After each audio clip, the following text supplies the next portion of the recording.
we go. Excellent. Yay! All right, we are bravo for launch here, guys, ladies, everyone. Hello. So today I'm gonna start with a couple of topics. Might talk in with you guys, see what you guys want to talk about. But I'm going to start off going off, as it were, on a few topics. A few things have occurred the last couple of days that, I want to talk about a little bit, just as an exercise in education for you and me. We can talk our way through these things that have happened and help us make sense of the world with them. And of course, we're going to start with the story that everyone's talking about. Obviously that's pretty hilarious when you consider where we are on the knife's edge of the collapse of capitalism as we know it, and a public health crisis the likes of which we've never experienced in the modern era. But nothing to do about any of that. What we can do is have a lot of fun at the expense of, once again, everyone's favorite lace curtain buffoon, Joe Biden. Joseph Robinette Biden, who today on the Breakfast Club went ham, as the kids say, and claimed that if you don't vote for Joe Biden, then you ain't black. Which, just the most perfect morsel of any. Oh God, it's a perfect bite. Not so much because he said it. He's Joe Biden. Of course he's going to say something like that. The whole point of Joe Biden's candidacy is that it represents, the same way Trump's does, the end state of the party that he represents in this moment of crisis. The relationship between the Republican Party and its base is such that by now they have Trump, a perfect reflection of what they want, a perfect embodiment of everything they want out of a president. He's them. He is a peevish, incurious, bitter, even though God blessed, angry even though incredibly fortunate. He is who he represents. He is a perfect representation of the party, because the party is now in a situation where it has got this transparent relationship between its base and its political structure. The Democrats are the reverse, of course, because they would have to be. And they have created a situation where nobody gets what they want out of the candidate. How there is no sense of visceral jouissance. You don't get any fucking of the old juice that black people got when Obama was president, or that women were supposed to get when Hillary won. And the old Republicans get with Trump. This sense of, I am validated by the president.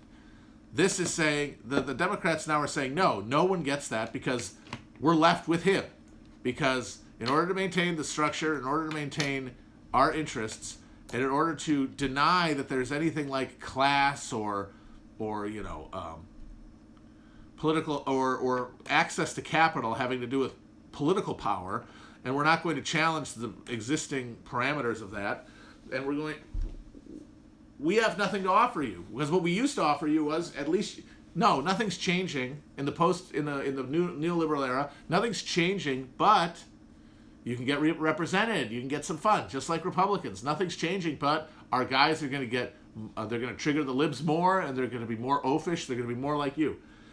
And they both got that offer. But now the Democrats were forced to pick someone because they couldn't get anyone else. No one else had established the position where they were credible the way Obama was to embody some, segment of their coalition.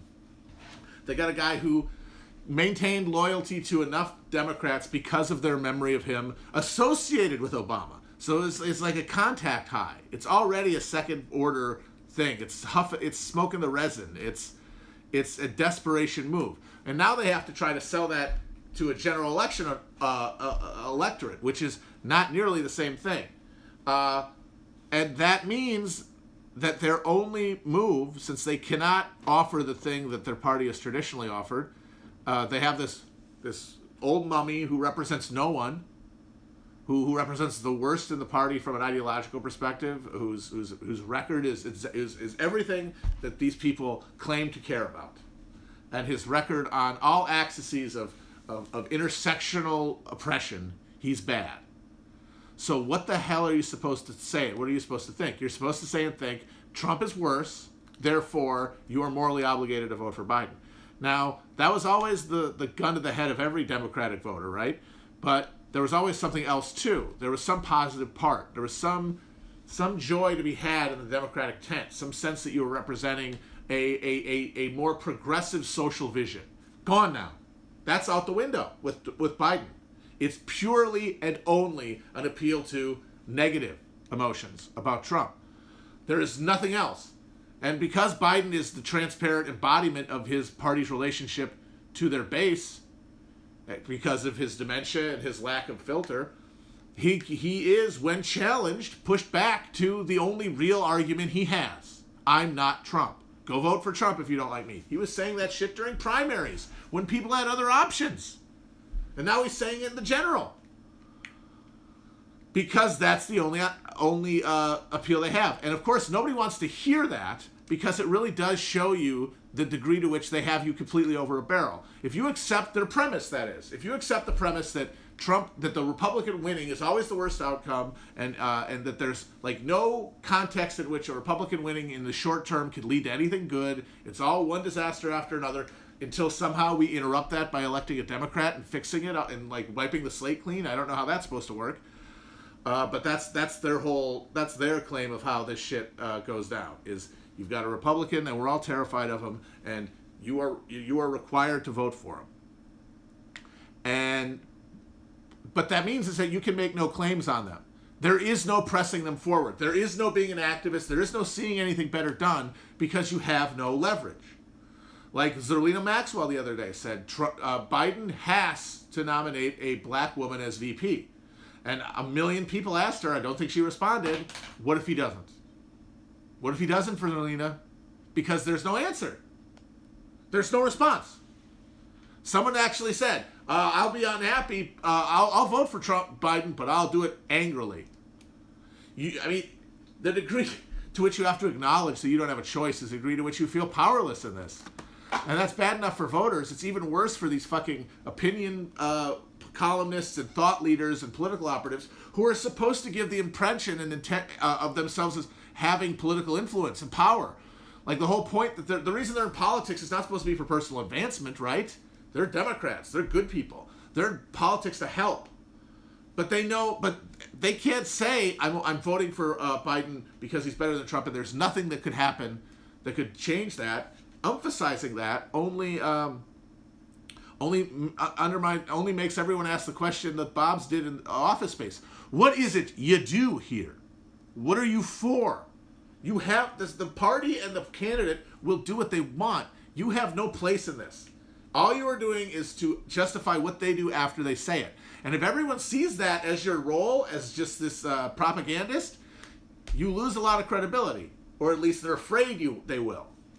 And so they hate it. And so a thing like this today is so juicy because they all freak out and they all have to spaz and figure out some sort of justification for why this isn't on its face awful.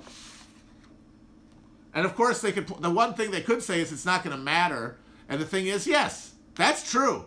That's the hilarious part of all of this, is that the truth undergirding even the harsher truth undergirding the harsh truth of the fact that they're hostages to Biden is the fact that they don't have any influence in any way, even if it wasn't Biden.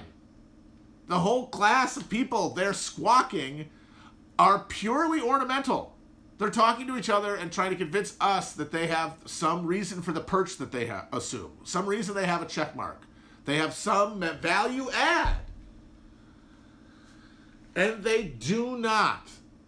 But they immediately and instinctively, when something like this comes up, get the need to express their actual use. I'm actually useful to this process, and I'll express to you why. And that requires them to then get the fucking knots to try to explain why what Biden said is okay.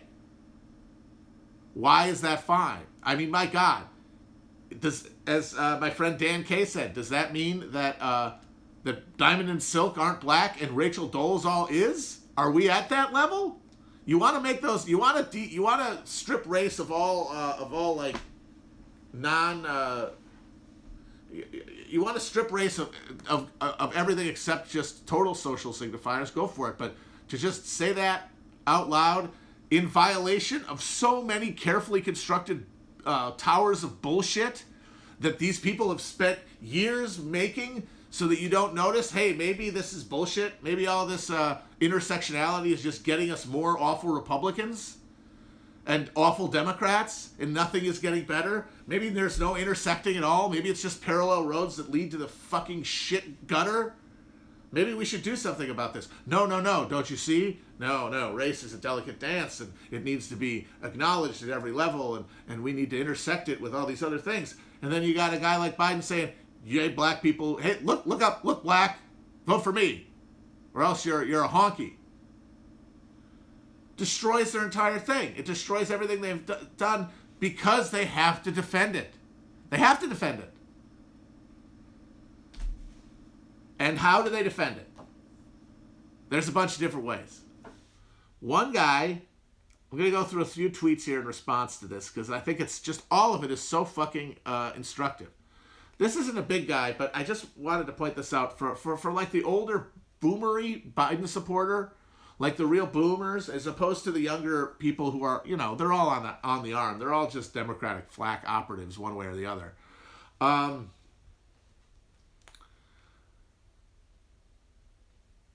But this guy is like, he speaks sort of for the older white boomers who like Bernie, because they hate Biden's or they hate Trump because of his uncouthness, the fact that he violates all their norms and expectations of what government should be. But look what years has done. Look what the years have done to this guy. Look at what all those years of beholding the monster of Trump. This is really the Nietzsche. This guy is warning. This is the Nietzschean warning.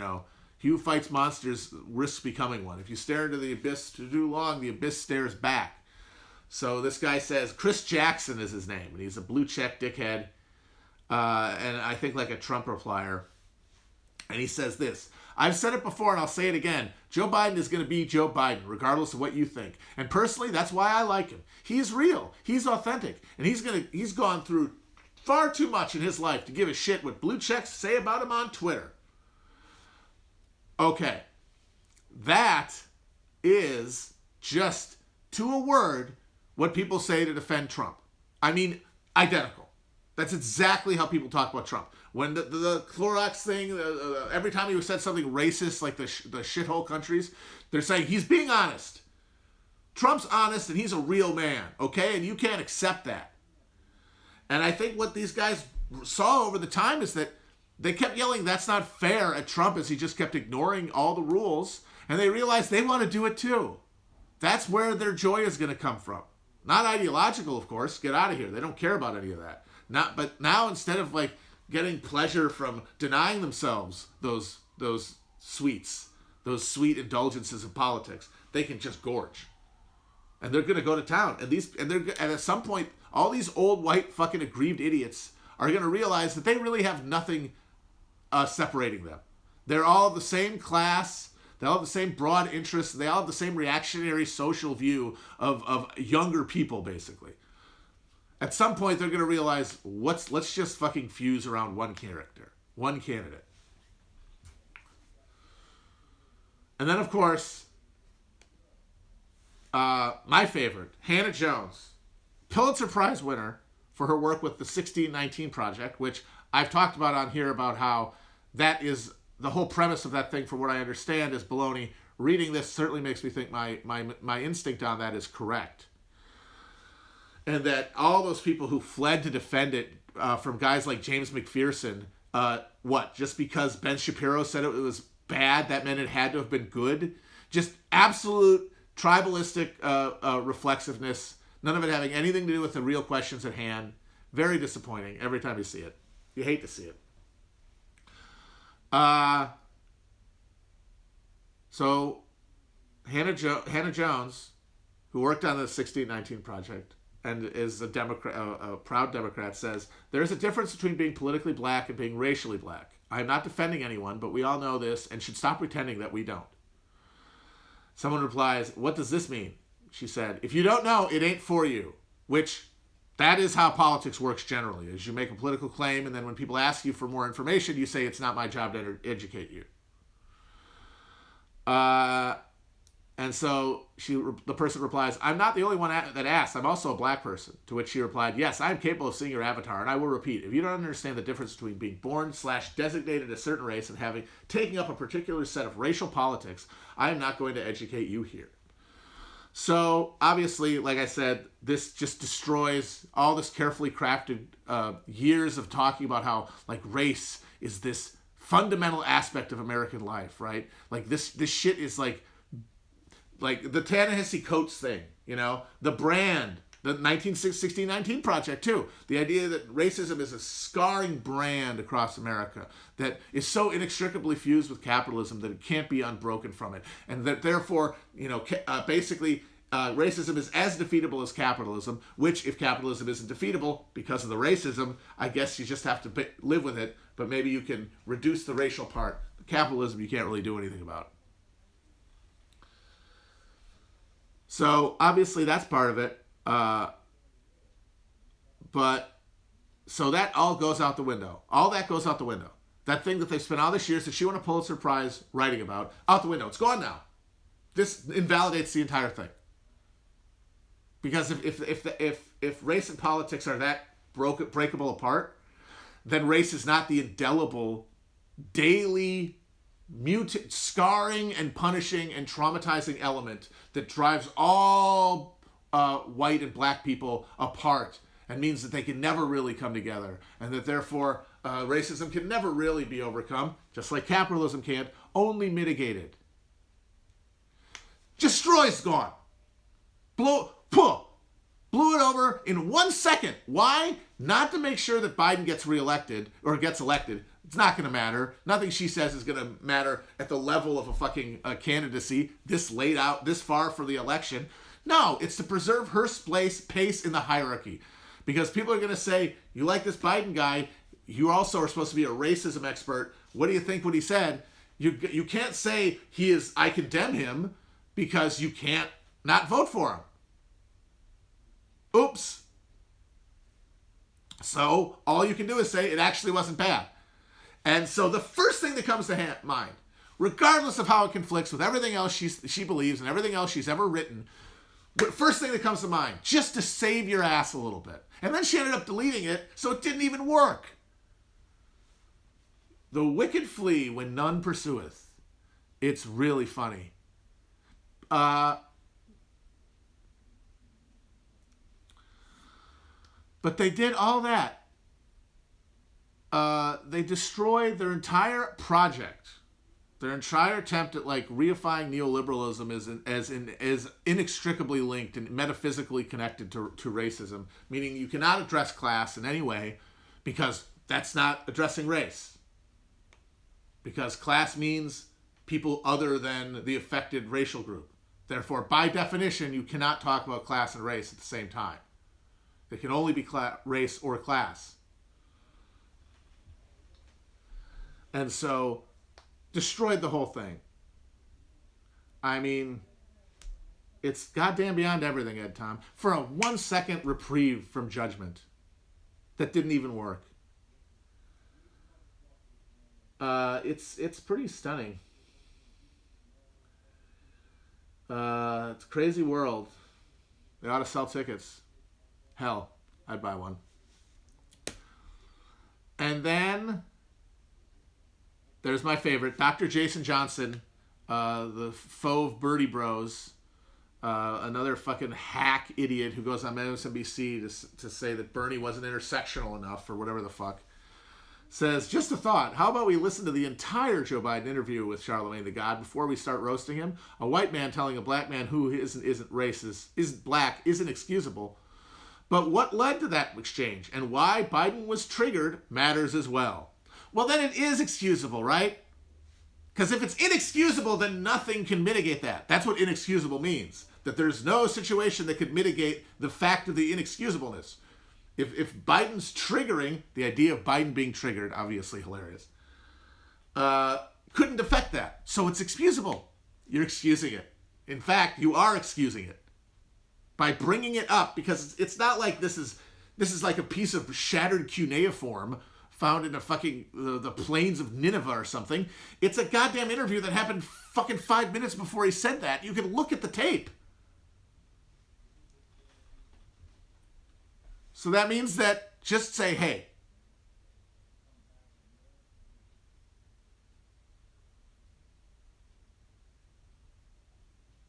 I didn't say anything was a killing blow. I mean, nothing's going to change in any of these or for any of these people. That's not part of this. This is all just about making sense of things in my head so that I don't go crazy, and hopefully having other people like tell me to the degree to which I'm not. None of it's changing anything. It's certainly not going to change any of their views. Their views aren't determined by reasonable dialogue. They're determined by social hierarchy and the need to maintain it. That's not something you can argue against. So what's the point? It's just me talking to myself, literally.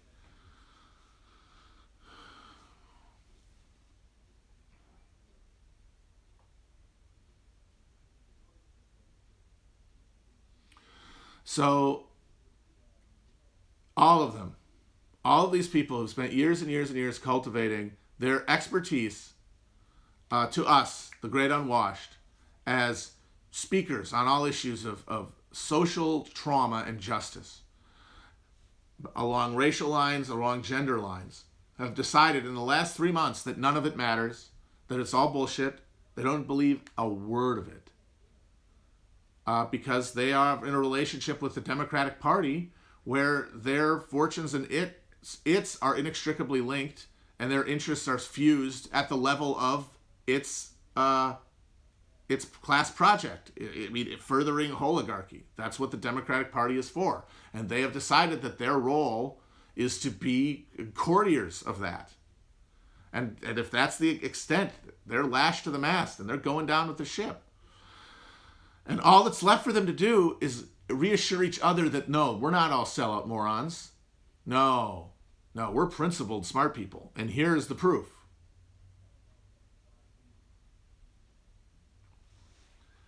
And along those lines, another thing happened just a few days ago on the Twittering machine, that speaks to this exact same phenomenon. And I'm talking about the whole Gia Tolentino thing about her parents being human traffickers. I'm not going to talk really that much about the case. It's not her fault what her parents did. Now, the fact that she wrote about her parents in part of her memoir that's about herself and her, her struggle with America's systems of oppression, she painted them as hard-scrabble immigrants, not as human traffickers, even though they did the human trafficking already at that point. That's an admission so huge that it's a lie, basically. I'm sorry. So then that's why when this comes up again, she feels the need to backfill and explain their behavior, because she had the moment where she could have said my parents were human traffickers and she could have dealt with it, but it would have made it harder for her to ingratiate herself to her memoir audience and to the people who read her fucking articles in the New Yorker. So she just decided to skip all that awful, awkward stuff, that painful stuff that it's so painful to write about. And so that's it. It's like people say, why did she even say anything? She has to. She already staked her reputation on her virtue and the virtue she inherited from her family. That's what happens when you make your career as a writer about you as a person. You're fucked. You cannot have a reasoned view of it. You can't take the jaundiced eye, because you've already decided that you're going to take a cheat code. Instead of engaging at the level of prose or insight, you're going to do pure personal ingratiation. And that means your parents can't be human traffickers, because then it's like, wait a minute, aren't you just another snot-nosed rich kid of privilege and exploitation who's now, probably got her parents paying for her loft in New York so that she can play Carrie Bradshaw? Why should I listen to you? But anyway, the thing that was most interesting and most baffling and horrifying to watch, and just shameful, was not her whole thing attempting to defend her parents. It was the instantaneous and overwhelming flood of fellow writers at every level of media, not just the general media, but the left media as well. Essentially, everybody on the current affairs masthead got into the got into the cuddle puddle of reassurance to her that it's okay. It's so bad that you even had to write this. Oh, the person whose entire career is writing about her life has to write about her parents' criminality? Wow. I can't believe the nerve. How dare anyone ask this of someone when that's their entire fucking value add as a goddamn media figure? But they weren't doing this for her, of course. Most of them don't know her. I mean, some of them do. It's a very tight club. It's very chummy. But most of them don't know her personally. What they know about her, though, is that one, she's one of them, meaning she's a media person. And that means two things. Two, that means she's a media person, which means one, she could do something for them in their careers at some point. If they have enough fun badinage on Twitter, maybe there's a DM. Hey, could you show an editor this? So at that level, just to maintain friendly relations and like score good person points with a person who they could later use. The other being that, hey, I want to make sure everyone has my back when everyone finds out that my parents were slave owners. Because they all have family that are slave owners, because they only get to write like that because they're all fucking rich kids. There are a few who aren't, of course there are exceptions, but the meritocracy broke long ago, and it became a system for reproducing the meritocrat, they turned the meritocratic positions that people established in the earlier 20th century and turned them now into aristocratic sinecures.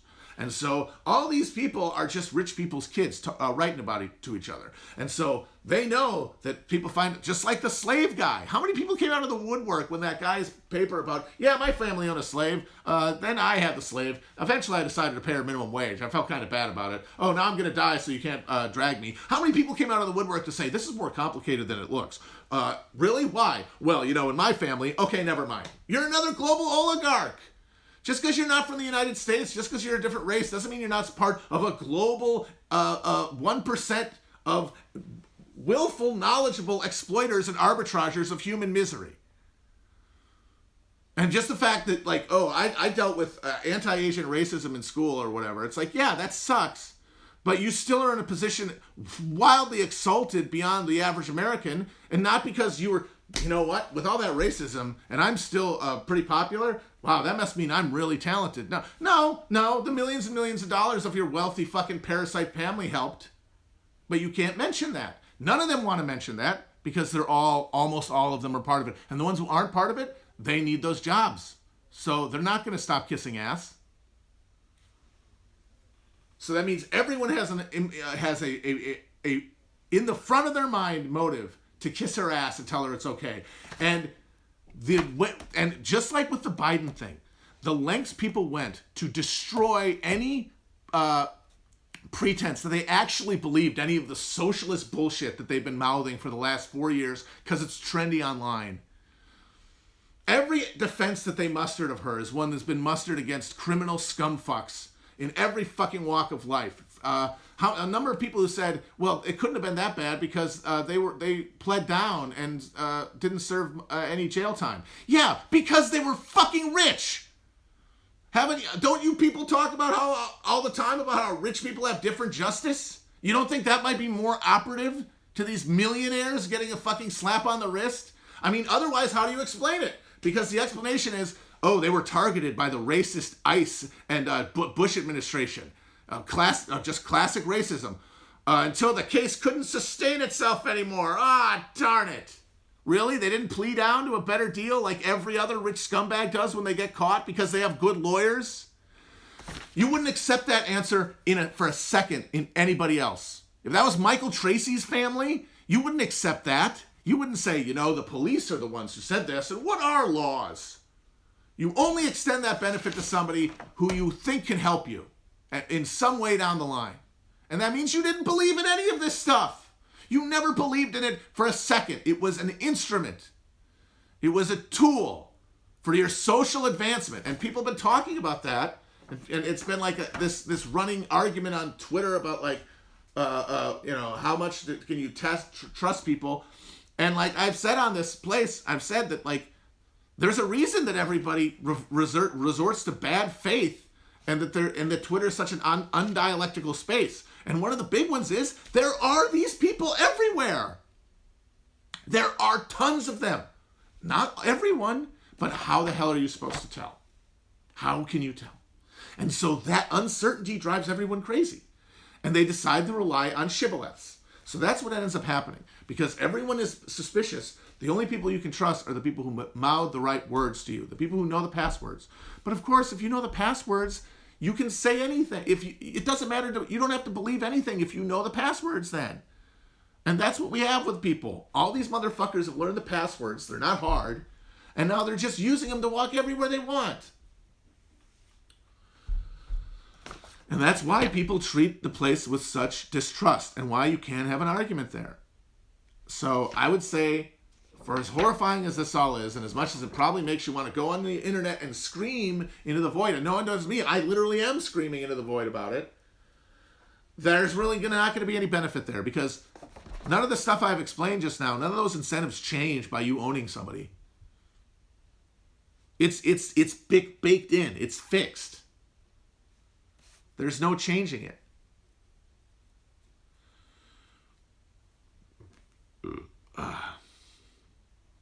But all these people, I will just say this, who find themselves now just in this position of having to defend Joe Biden as his brain like slowly rolls the clock back and he just thinks that he's in the Senate cloakroom with Strom Thurmond and Jesse Helms all the time. And they start doing mammy jokes to one another. And he's doing it in public on a fucking microphone. And you have to defend it. That's what race-first politics will get you. That's what any non-class political agenda will get you. Because you cannot build a coalition that can take over. You can only assert a limited amount of influence within the context of a greater coalition. And if capital is leading that coalition, you're never going to get anything other than scraps.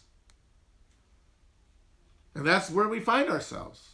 Everybody who has very reasonable and non-bad faith arguments for why Republicans are worse for their lives, why Republican governance is more painful and exploitative and miserable for people of certain economic groups, it is. And it's harder. But the thing is, it's so bad with Democrats that the marginal benefit you're reaping is not anywhere near worth the amount of leverage you're giving up. So what you're keeping at bay is only this much worse than the reality you're going to have. And we know that from Obama. Black wealth basically disappeared. All accumulated black wealth of the last 40 years, a huge chunk of it disappeared after 2008 and never came back. That's because of Obama's Wall Street bailout and his entire approach to the housing crisis, which was to have it all fall on the shoulders of homeowners. That meant hugely disproportionate number of relatively recent homeowners, African American homeowners, wiped out and never came back. So what are you avoiding by clinging to the Democrats? It's only in your head. It's a fantasy of what could have been worse. But what is so terrible. And it will only get worse because there you have no leverage. Watch Biden talk and watch you unable to do anything. Watch him pick Klobuchar for VP, which I think he's going to do because unless this freaks him out. We'll see how long the backlash to this is, but if enough people are going to defend him to defend their own status hierarchy and their own credibility, then they might decide it's not a big enough thing to worry about. Because what they are really worried about are those numbers in the upper Midwest. They're terrified of those numbers in the upper Midwest. And if they think Klobuchar will do better for them there than any black VP or VP of any other color than white, they're going to pick her. And then they're going to say, what are you going to do about it?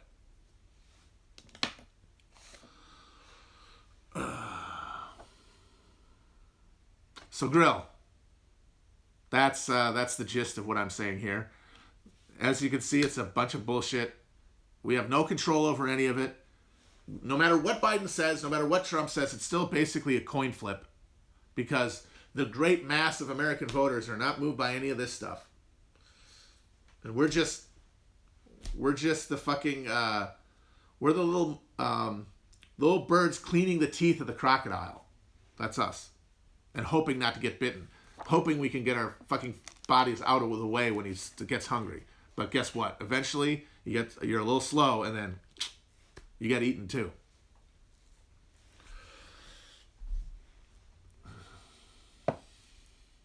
But if you have a class-first politics, you can actually build a coalition that can assert real leverage and demands and pry things away from capital and even challenge capital.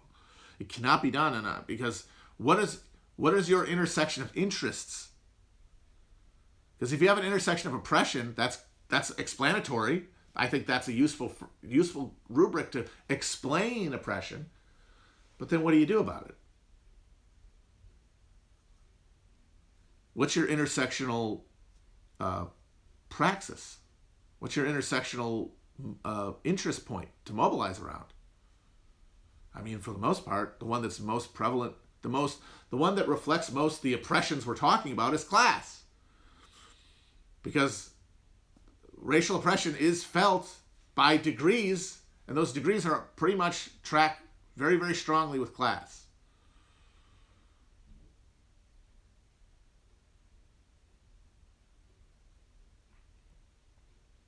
All right, so those are a few things I wanted to get off my chest, wanted to stop talking about it.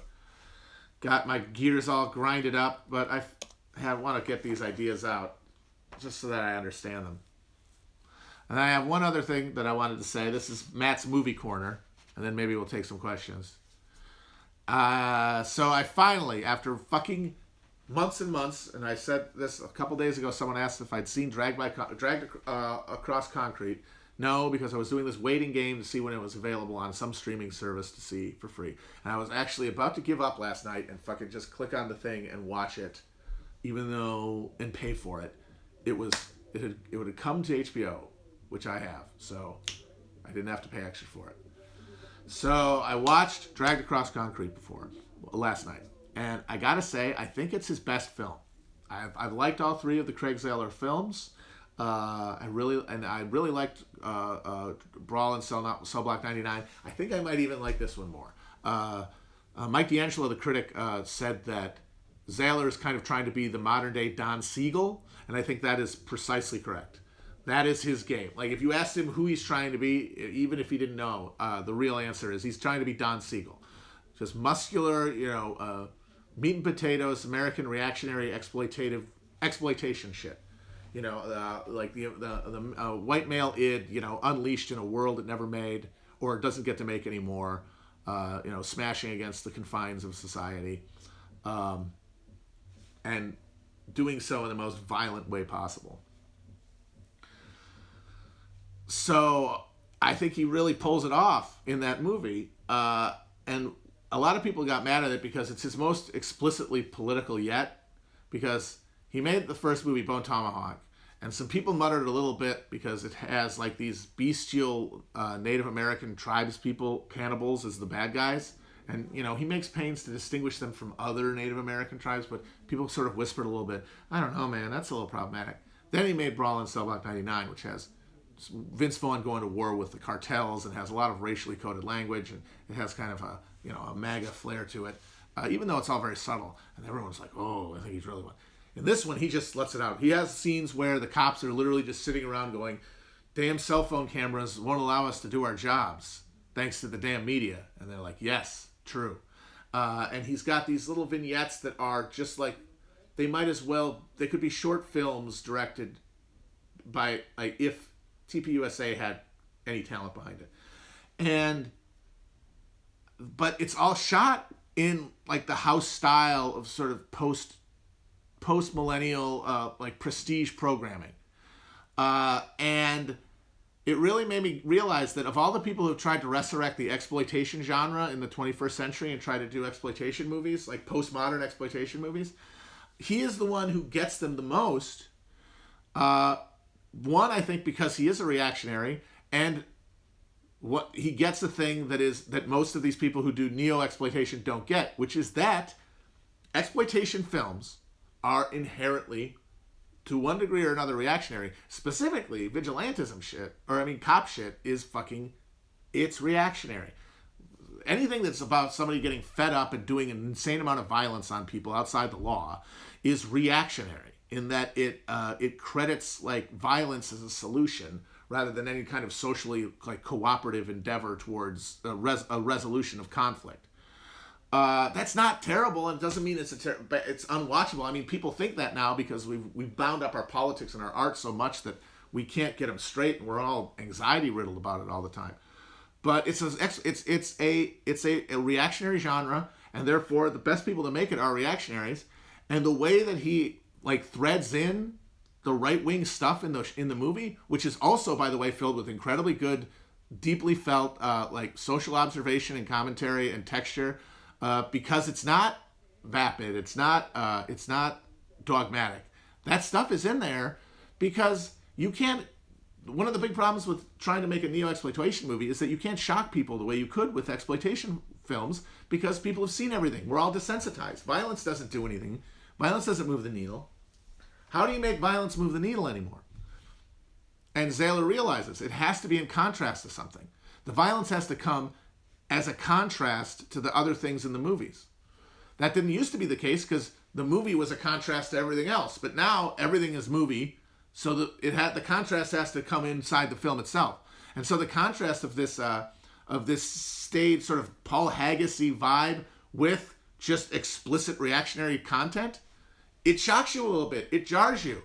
Just the way that like the very quiet, measured tone of all of his movies makes their explosions of extreme violence shocking and jarring. It actually does jolt you the way that these guys, anybody making like ironic exploitation movies, doesn't really get around. They don't really grasp the needle of it. And that is why, even though I would not actually want him to do this, because no one with talent should go near Marvel. It's just a giant machine that sucks talent and leaves just uncreative, dead-eyed husks in its wake because they see God. Like, it's like the fucking lighthouse. They go to Disney and they see the frozen head of Walt Disney in a vault, and it's throbbing, and it has like black eyes, and they stare into Disney's black eyes, and they come out a husk because they've seen into the heart of the dream machine, and they know that it is actually the fucking mind of Satan. So I would not want him to actually do this because it would destroy him, like it's going to destroy everybody who fucks with Marvel film-wise. But he is the only person I could think of who could possibly make something good out of The Punisher right now. Because if anybody saw the Netflix Marvel show with Joe Barenthal, which is dog shit. One of the big reasons is CGI blood, which is, of course, out of here. And something I know that Zahler would never allow, by the way. They didn't just do CGI blood on that show. They did CGI muzzle flashes on the guns, which is just the fucking lowest level of chintzy bullshit. Why am I even watching this? And I know Zahler wouldn't do that. But the other thing that made that thing bad and unwatchable is that it's woke. They tried to make fucking Punisher woke because they have this thing that has a context. The Punisher has a context of like coming out of the reactionary ferment of the 70s. The same thing that gave us Death Wish and Dirty Harry and all this other stuff. Because of the huge rise in violent crime, and the huge rise in racial anxiety and racial friction, he pops out. And there is no way to make... You can make him the villain, I guess, if you wanted to be woke, but you cannot make him the protagonist, the traditional protagonist of something, and make him woke. Because vigilantism like that is reactionary, inherently. Going outside the bounds of law to use violence against someone individually, not as some like revolutionary process of changing the mode of production or the social order, but as an individual, I'm sorry, that's reactionary. He is. Frank Castle is a reactionary. And just because you fucking give him, Blackwater and Proud Boys to kill, that doesn't change that fact. But the guys who make these shows are all good liberals, and so they're very nervous and very anxious about that. So they work backwards. I guarantee you, when they said we're doing Punisher, and they're only doing Punisher for money, none of them are doing Punisher out of inspiration. They wouldn't do Punisher. Nobody would. It's a fucking comic book. They're adults. They wouldn't do any of this shit if they wanted to. They're doing it because it's where the money is. And the money says, this is a thing people like, so we want you to make more of them. This is a thing that came out of this specific cultural moment. This is the thing that stands in for a mode of male anxiety at a certain hinge point in American history, an expression of like nihilistic of violence to overcome social conflict. What are you going to do with it? Oh, well, okay, well, that we can't make it that, because that would be bad, and people would watch it, and then they would want to be like him. It's like, they want to be like him anyway, idiots. You made him woke. Congratulations. Did it stop fucking fascist Nazi cops from putting the fucking Punisher thing on their vehicles? Did it stop serial killing psychopath Chris Kyle from putting it on his fucking flak jacket? He's not woke. The fact that they've appropriated his symbol shows that. You're the one appropriating him. You're appropriating him by making him woke. He can't be. You have to deal with that fact. You want to make him the villain, that's like one choice, or you have to take him as he is. And they're not comfortable with that, and so they have to reverse engineer. Zaylor would take Frank Castle as he was, and that would make for viewing that would make people go, oh my God, and it would be like, oh, that's a bad idea. But unless you're accepting the Tipper Gore worldview and you're willing to put that on record, that you watch something and then you do it, or you believe what it says discreetly, not socially, but discreetly. Obviously we are all nothing but like the accruance of our media consumption, but that's the accruance. On an individual level, you cannot be moved into action by any one piece of media, which is a thing that nobody can get their head around. No, all media has to be good all the time, because then we will all be watching it at the same time. We'll all get the same message, and the Care Bear stare will just burst out of our chests, and we will all live in harmony forever. And the thing is, that's the only thing they have as a model for social change, because if you deny class politics, and if you say America is indelibly racist and therefore we can't change capitalism, then all you can do is like hector people and make art and do posts until there's so many art and so many posts that everyone just at one moment, everyone from the irredeemable, or enough people, I guess they would say, not everyone, but like to 51% will all just snap into mutual understanding. That's their only hope. So I really like Dragged Across Concrete. Punished Mel is honestly on a roll. Great performances. I haven't seen all of it, but Bloodfather was really good, and he was really good in this. Hacksaw Ridge has some of the best fucking just grody ass violence I've seen in a movie in a long time. And if he does he's the one director who, if he actually does remake The Wild Bunch, I'll allow it, because he's the one guy who kind of gets Peckinpah's like psycho, religious, ecstatic communion with film violence. Because I think for most other purveyors of film violence, it's either rote or sublimated misogyny or a joke. And it is not any of those things for Mel Gibson. It is expiation. It is salvation, which it was for Peckinpah.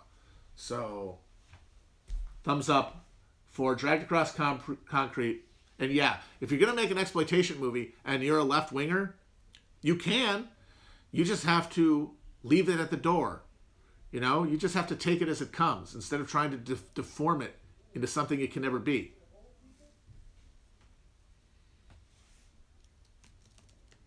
I actually, when I was in high school, I read a biography of Sam Peckinpah.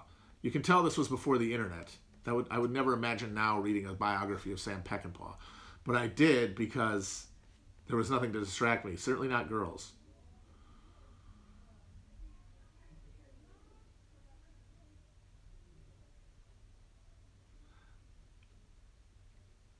I'm trying to check to see if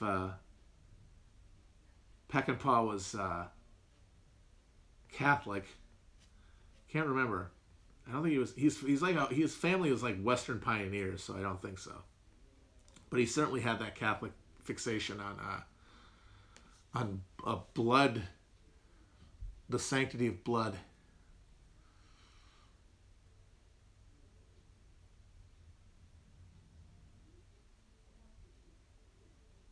So yeah, if you can be a left wing maker of exploitation movies, and somebody says The Purge. Uh, the Purge movies are actually an interesting case because their premise is such that uh, that they do have a actual left wing text, which is also possible. Like the text of anything can be any politics you want it to be. It's the subtext I'm talking about. I'm talking about its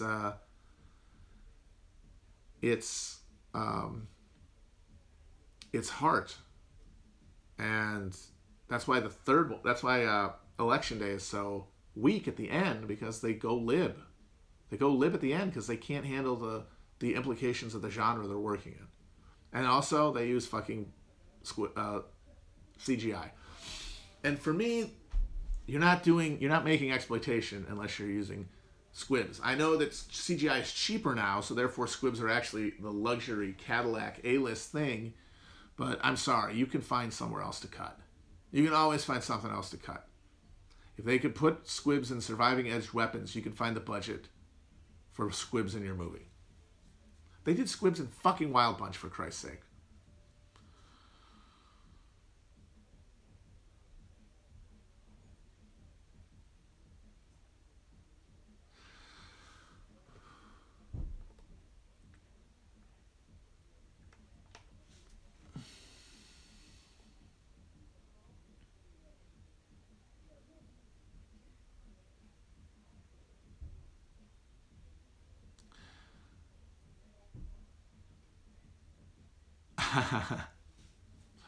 We are looking to do that script reading. Actually, I should bring up Network. I don't know. They might not want to do Network, but I would like to do Network. Maybe they think that. No, I would. I think they would find that. They would think that would be too self-centered of me. Although he's not the main character really. It's William Holden. Could definitely see Will playing William Holden.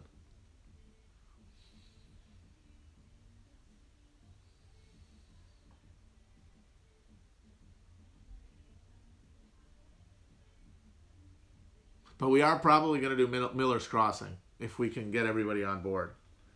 I think we were trying to figure out like the terms of service, whether that would be a copyright infringement. But apparently, if you just do it and don't like leave it up, there's not any weird way that's going to get brought down. So we're going to try to do that. Guess which character I will play.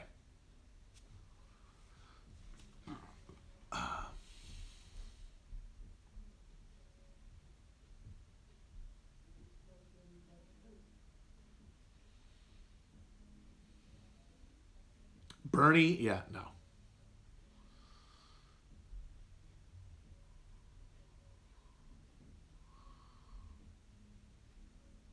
I'm not playing Leo either now. I think we're getting Felix.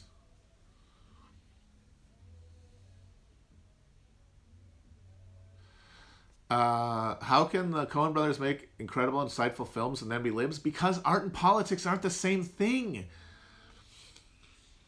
Like, there's political truth and there's artistic truth, and like artistic truth is like a prism of all truths, and any piece of art is only able to get like one or two reflected rays, right, of the prism, and maybe it might get a little bit of political truth in there, but it's mostly going to be personal. It's mostly going to be experiential and aesthetic, and it's going to be abstract, and then you have to build from that. You have to actually build a personality and like a fucking spiritual sense of yourself that you can then build politics on top of. You can't just have it imported to you directly like fucking firmware update from every movie you watch.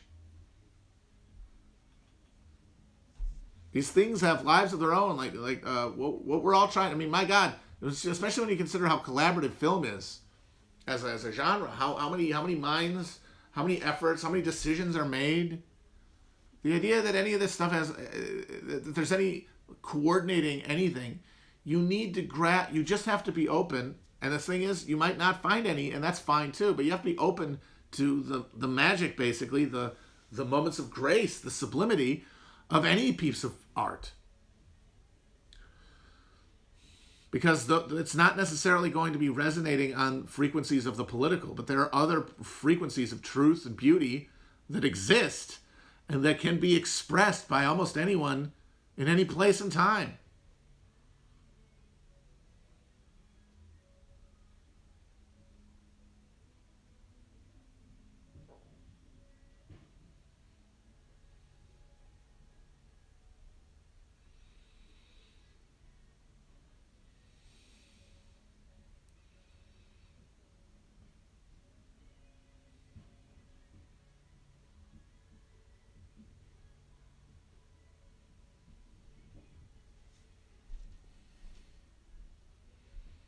Rudolph Wurlitzer, yes. I didn't know he was from Cincinnati. Yeah, his book Quake is really good.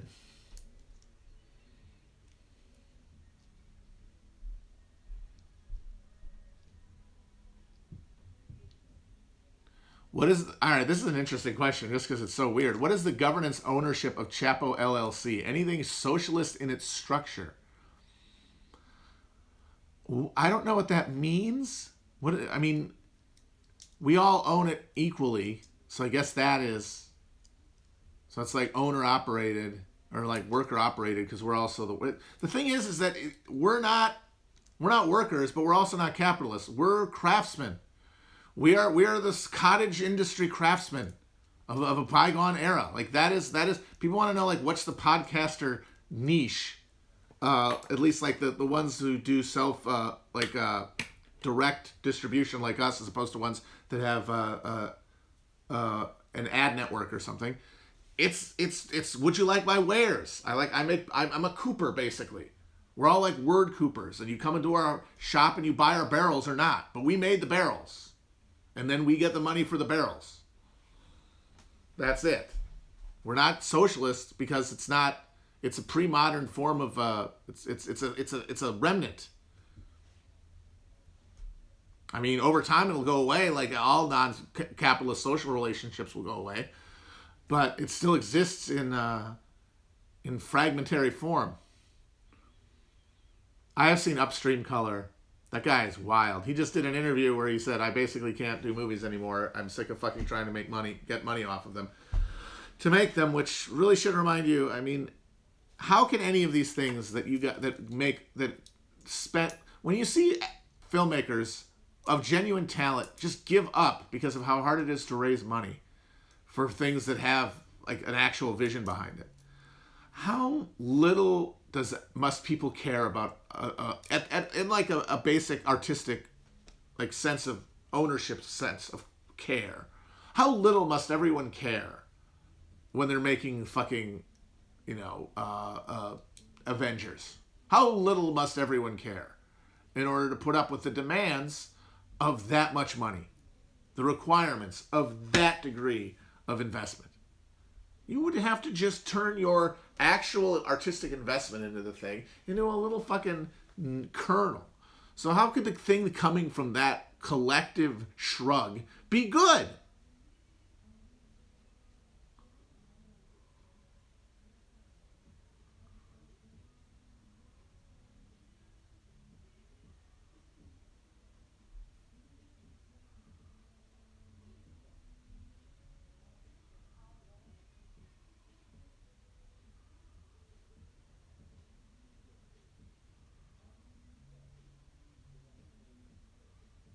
Why is Stephen King's tweets so dog shit? I think because he's an old guy trying to tweet more than anything. It's not a form that he came into. It's a form for people with a completely different social experience, which is why old people in general are terrible on there.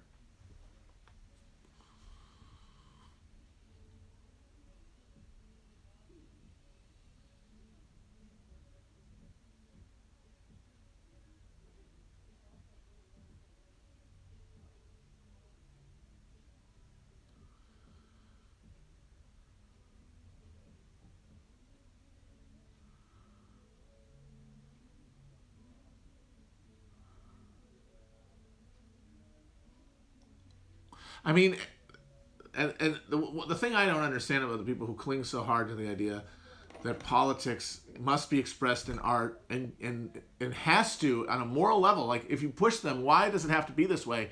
First, it might be something about how, well, you know, it hurts people of this groups to see things that aren't sensitive to them. But at the base, it's, no, people see this bad stuff and then they have the bad thoughts. And if enough of them see the good stuff, they'll have the good thoughts. And I don't understand how you can have the 2016 election happen and not realize that that cannot be true. Or if it's true to such a fractional degree that all the pressure in the world in that direction is not going to move anything. Because the entire culture was arrayed against Trump. Every cultural output was against Trump. And it didn't matter.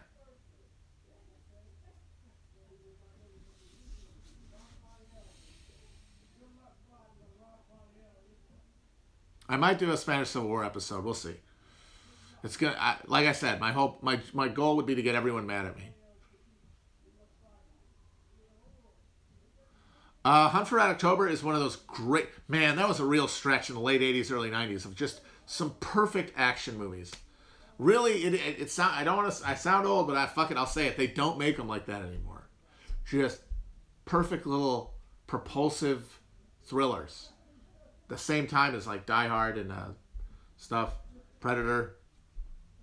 Good. Check it out. Hunt for Red October. Crimson Tide's also good. I think Hunt for Red October is better, but they're both good. Crimson Tide also better than 99% of Ridley Scott's films. So if one again, another strike one for Tony Scott. What chapter am I on Moby Dick? I just finished The Gam,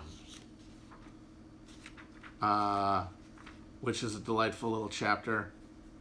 I might read one quick chapter to end tonight. I don't know. I gotta see if I can find one. Here we go. My next chapter will be the town hose story. Someone had the town hoe give their tale.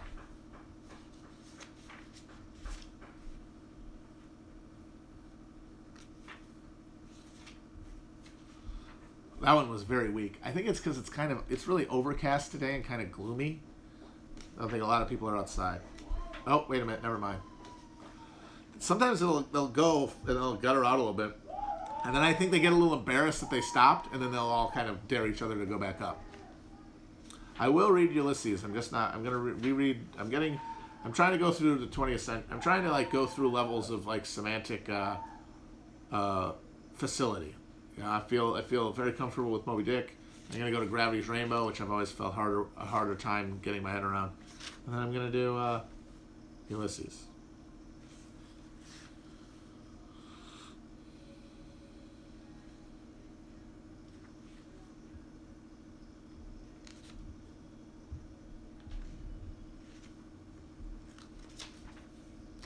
I went through a major Kurt Vonnegut phase when I was in college. I read not all of them, but a good chunk. Galapagos is really good. Breakfast of Champions, also very, very good. But like most people, the first one of his I read was Slaughterhouse-Five in high school. And it's one of those books that does a thing to certain people, not everybody. But if you're in the right frame of mind and if you have the right demographic background, probably, it hits you. It hits different. And it really does make you start thinking differently about the world.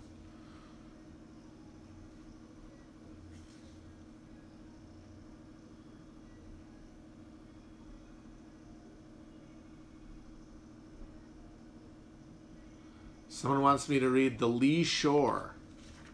Let me get back to that one. Might not be there yet.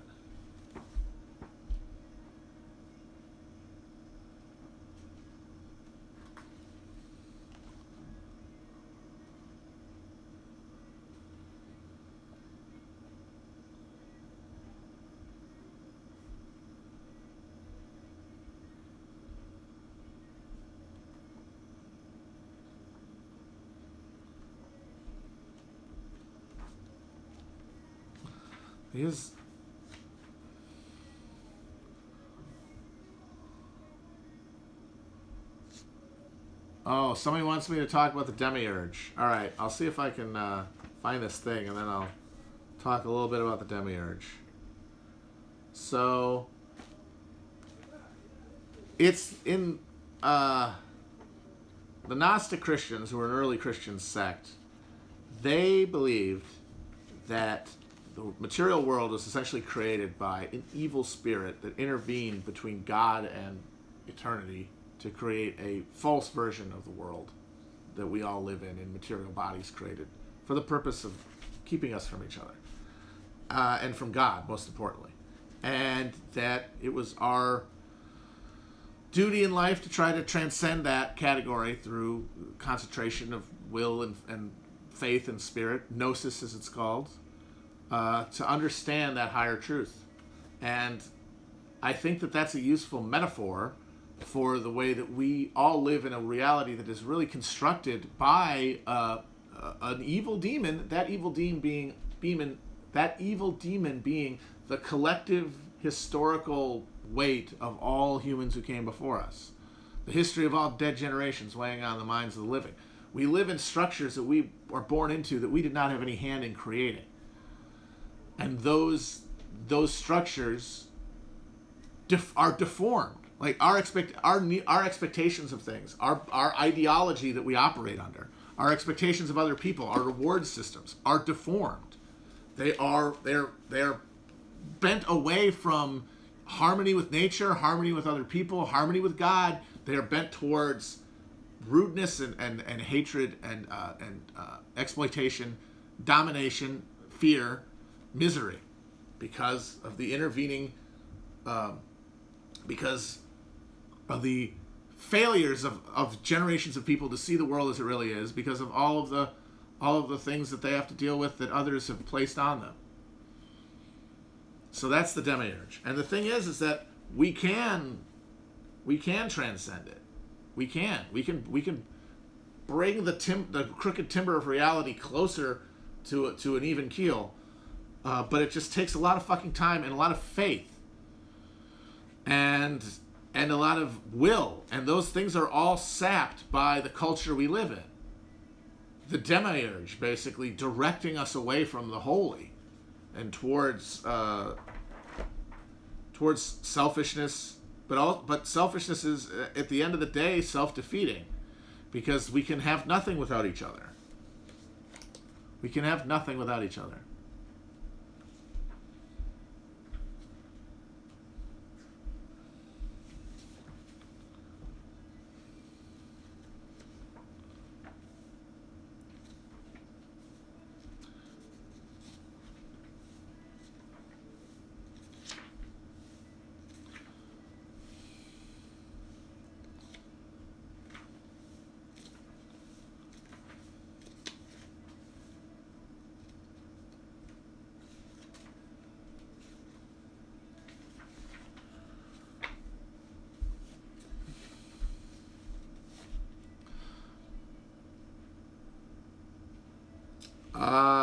My favorite chapter, I'm not sure yet which one I really like the most.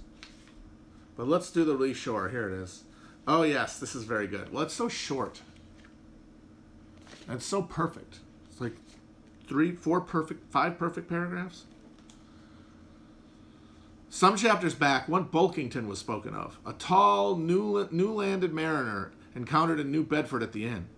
When on that shivering winter's night the Pequod thrust her vindictive bows into the cold, malicious waves, who should I see standing at her helm but Bulkington? I looked with sympathetic awe and fearfulness upon the man, who in midwinter just landed from a 4 years' dangerous voyage, could so unrestingly push off again for still another tempestuous turn. The land seemed scorching to his feet. Wonderful as things are ever the unmentionable, deep memories yield no epitaphs. This 6-inch chapter is the stoneless grave of Bulkington. Let me only say that it fared with him as with the storm-tossed ship that miserably drives along the leeward land. The port would fain give succor. The port is pitiful. In the port is safety, comfort, hearthstone, supper, warm blankets, friends, all that's kind to our mortalities. But in that gale, the port, the land, is that ship's direst jeopardy. She must fly all hospitality. One touch of land, though it but graze the keel, would make her shudder through and through. With all her might, she crowds all sail offshore, and once in so doing, fights against the very winds that fain would blow her homeward. Seeks all the lashed sea's landlessness again, for refuge's sake forlornly rushing into peril, her only friend, her bitterest foe. Know ye now, Belkington? Glimpses do ye seem to see of that mortally intolerable truth, that all deep earnest thinking is but the intrepid effort of the soul to keep the open independence of her sea, while the wildest winds of heaven and earth conspire to cast her on the treacherous, slavish shores. But as in landlessness alone resides the highest truth, shorelessness indefinite is God. So better is it to perish in that howling infinite than being gloriously dashed upon the lee, even if that were safety. For worm-like then, oh, who would craven crawl to land? Terror of the terrible, is all this agony so vain? Take heart, O Bulkington. Bear thee grimly, demigod. Up from the spray of thy ocean perishing, straight up leaps thy apotheosis.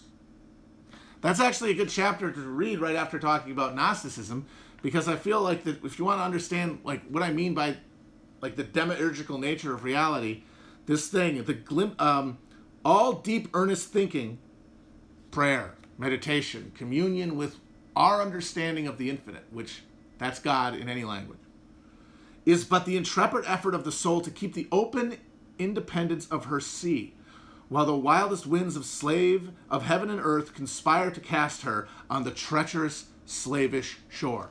Because we have to live in this world, and living in this world distracts us and pulls us away from our understanding of our mutual interdependence and in fact our mutual identicalness. And it pulls us off of that beam. And then we make a world that is demonic. And we make that world. And all collectively, we are the demiurge. So you are the demiurge, I am the demiurge. To greater and smaller extents, we're all building a world that makes it hard for people who are living in it to find God, whatever that means. To find a transcendence from this seeming prison of isolation and confusion and loneliness and fear. This doomed to die, doomed to eternal night without ever understanding any of it.